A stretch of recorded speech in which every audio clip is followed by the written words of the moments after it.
नमस्कार सगळ्यांना. मी मिसेस पल्लवी निखरे आणि आजचा आपला विषय आहे अबंडन्स. अबंडन्स म्हणजे विपुलता, समृद्धी.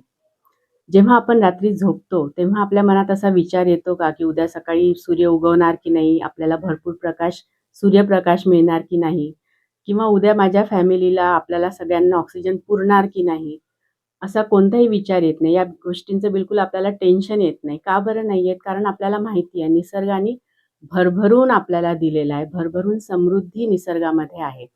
आता हीच समृद्धी, हीच विपुलता, हेच अबंडन्स आपल्याला आपल्या मनामध्ये सुद्धा तयार करायचं आहे. आपल्याकडे सुद्धा भरभरून सगळ्या काही गोष्टी आहेत, परंतु आपलं त्या गोष्टींकडे लक्ष जात नाही. फक्त काय कमतरता आहे, काय गोष्टी नाही आहेत याचाच आपण जास्त विचार करतो.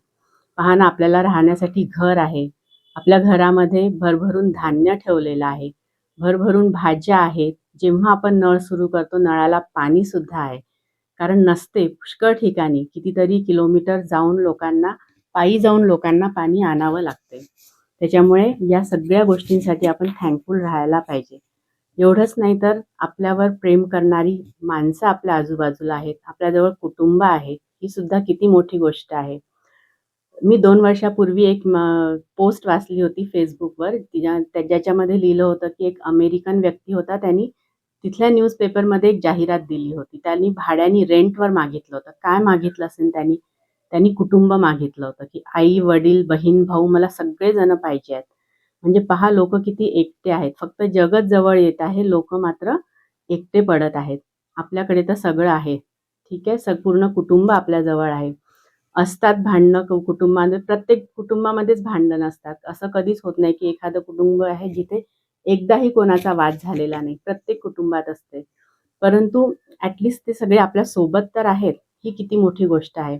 पहा बरं, जर समजा आपल्या कुटुंबामधलं एक जण जरी कमी झालं, म्हणजे विचार करून सुद्धा अंगावर आपल्या काटा येतो. तर आपण सगळे सोबत आहोत, हीच किती मोठी गोष्ट आहे.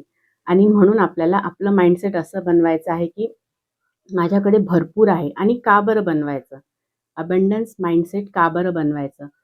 कारण की जेव्हा आपण असा विचार करू की माझ्याकडे भरपूर आहे, भरपूर प्रमाणात आहे, भरभरून आहे, खूप साऱ्या गोष्टी माझ्याकडे आहेत, तेव्हा आपण आणखीन चांगल्या-चांगल्या गोष्टी अट्रॅक्ट करायला लागतो. कारण आपल्या सबकॉन्शियस माइंडमध्ये ते फिक्स झालं असतं की माझ्याकडे भरभरून आहे. मग आणखी भरभरून आपल्याला मिळायला लागते.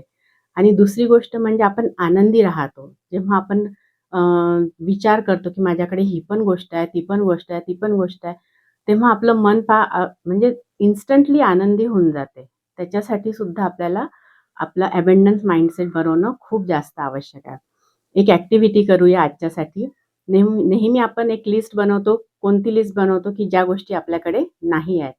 आज लिस्ट बनवूया की ज्या गोष्टी आपल्याकडे आहेत. कारण जरी आपल्याला ह्या साध्या-साध्या, सोप्या-सोप्या गोष्टी वाटत असल्यानं, ह्यासुद्धा पुष्कळ लोकांकडे नसतात.